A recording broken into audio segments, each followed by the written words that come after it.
Selamat siang, Bu. Kuis mata kuliah konsep dasar pembelajaran PKN. Nama Revi Hariska Purba, NPM 210 10 217, grup PGA 4, tanggal pengerjaan 8 Februari 2021. Nama dosen Eva Pasaribu, SPD, MPD.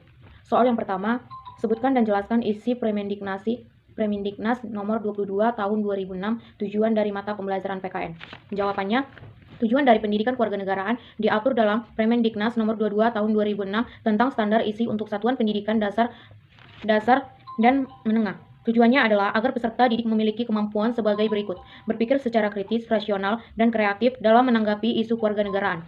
Soal yang kedua, PKN sebagai mata pembelajaran yang mengusung misi pendidikan, nilai, dan moral. Jelaskan dengan kata-kata sendiri. Apa makna dari kalimat di atas dihubungkan dengan mata kuliah konsep dasar pembelajaran PKN SD? Jawabannya, nilai dan moral dalam mata pembelajaran PKN sangatlah berhubungan dalam mata kuliah konsep dasar PKN karena dari pengertian nilai dari moral terdapat dalam ilmu tentang kewarganegaraan. Soal yang ketiga, jelaskan 5 perbedaan pendekatan pembelajaran terpadu dibandingkan dengan pendekatan pembelajaran yang bersifat konvensional. Jawabannya, yang pertama, pendekatan konvensional. Yang pertama, guru memandang kemampuan siswa sama. Yang kedua, menggunakan kelas sebagai satu-satunya tempat belajar siswa. Yang ketiga, mengajar lebih banyak memakai metode ceramah. Yang keempat, pemisahan antar bidang studi begitu jelas. Yang kelima, memberikan kegiatan monoton. Pendekatan terpadu. Yang pertama, kemampuan siswa bervariasi. Yang kedua, menggunakan tempat belajar secara bervariasi di dalam dan di luar kelas. Yang ketiga, mengajar dengan memakai berbagai metode yang menjunjung anak aktif dan kreatif. Soal yang ketiga, yang keempat, jelaskan 10 latar belakang kemajemukan bangsa Indonesia. Jawabannya, yang pertama, Indonesia merupakan sebuah negara kepulauan yang dimana antara kedua makam bentuk dari benua dan juga samudra. Yang kedua, Indonesia sendiri berada pada jalur perdagangan internasional yang dimana dilewati oleh seluruh dunia, yang dimana membuat berbagai macam kebudayaan akan dengan mudah masuk ke Indonesia. Yang ketiga, kemajemukan Indonesia terlihat dengan banyaknya etnis atau suku bangsa. Yang keempat, Indonesia memiliki beragam etnis atau disebut juga multisuku etnis. Yang kelima, bangsa Indonesia terdiri dari ratusan etnis, agama, budaya, dan adat istiadat. Yang keenam, keberagaman Indonesia tidak selalu menciptakan keindahan, keunikan, dan hal positifnya lainnya.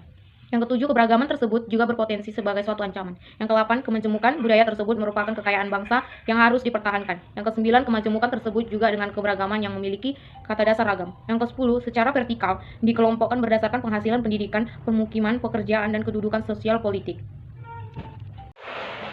Soal yang kelima, paradigma pendidikan demokrasi yang perlu dikembangkan dalam lingkungan sekolah adalah pendidikan demokrasi yang bersifat multidimensional atau berisi jamak. Jelaskan pernyataan di atas dengan kata-kata sendiri.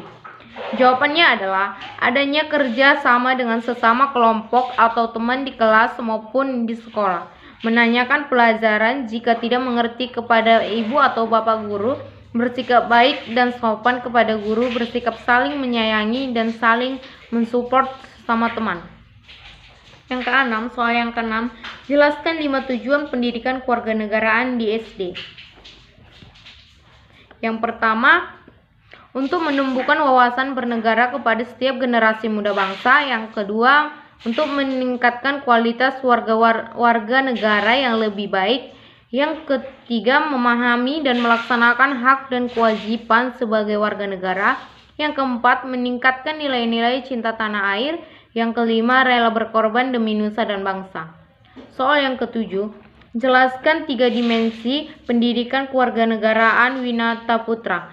Yang pertama, PKN sebagai program kurikuler maksudnya adalah bahwa PKN merupakan bagian dari program pendidikan dan dirancang dan diajarkan pada peserta didik.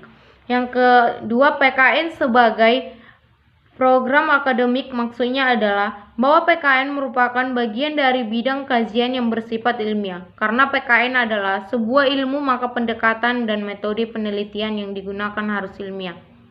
Yang ketiga, PKN secara sosial kultural maksudnya adalah bahwa PKN adalah bagian tak terpisahkan dari kegiatan sosial kultural kewarganegaraan.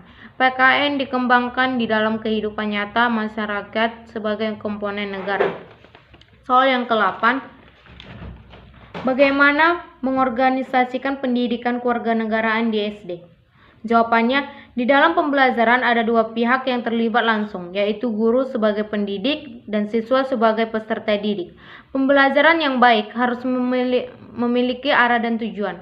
Untuk mencapai arah dan tujuan ini, maka diperlukan strategi untuk memperoleh keberhasilan di dalam pembelajaran. Dalam hal ini, Akan khusus saya bahas strategi pengorganisasian pembelajaran PKN dengan tema kedisiplinan. Strategi pengorganisasian pembelajaran PKN bertujuan agar intinya dapat dijadikan sebagai acuan untuk menciptakan pembelajaran PKN yang maksimal dan menghasilkan peserta didik yang dapat mengerti, memahami serta mengamalkan kedisiplinan dalam kehidupan sehari-hari. Soal yang ke-9, sebutkan 10 sikap dan perbuatan yang harus dilakukan oleh setiap warga negara dalam upaya membina ketertiban sebagai perwujudan atau manifestasi warga negara yang cerdas.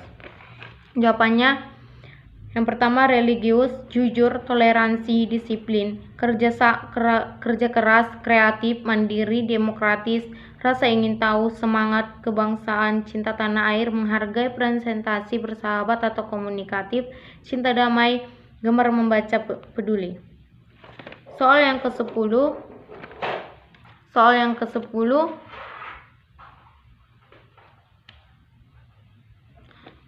jelaskan dan berikan contoh masing-masing 5, yaitu konsep, nilai, moral, dan norma. Yang pertama, nilai. Nilai yang dalam bahasa Inggris disebut value. Menurut Desire 99 dapat diartikan sebagai harga, makna.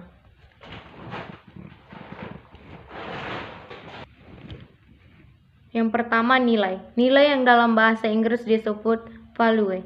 Menurut Dizahiri 1999 dapat diartikan sebagai harga, makna. Isi dan pesan, semangat atau jiwa yang tersurat dan tersirat dalam fakta, konsep, dan teori sehingga bermakna sebagai fungsional. Di sini nilai difungsikan untuk mengarahkan, mengandalkan, dan menentukan kelakuan seseorang karena nilai dijadikan standar perilaku. Contoh, Kevin dinilai baik karena tidak ikut tawuran. Yang kedua, moral. Secara etimologis, kata moral berasal dari kata mos, yang berarti cara adat, istiadat, atau kebiasaan. Sedangkan jamaknya adalah mores. Kata moral ini mempunyai arti yang sama dengan kata ethos atau Yunani yang menurunkan kata etika dalam bahasa Arab. Moral yang berarti budi pekerti sama dengan akhlak, sedangkan dalam konsep Indonesia moral berarti kesusilaan. Contohnya, Kevin tidak ikut tawuran. Yang ketiga, norma. Norma secara normatif mengandung arti aturan, kaidah, petunjuk, pedoman yang harus dipatuhi oleh manusia agar perilakunya tidak menyimpang dan tidak pihak lain. Sedangkan pelanggarannya akan mendapat sanksi sesuai dengan aturan yang disepakati bersama. Contoh, tidak boleh gaduh. Yang keempat, konsep merupakan gambaran umum yang bersifat abstrak dan situasi, objek atau peristiwa dan suatu akal pikiran, suatu ide atau gambaran mental. Contoh seperti seseorang yang ingin membuat suatu bangunan berupa rumah, gedung, atau taman. Terima kasih, Bu.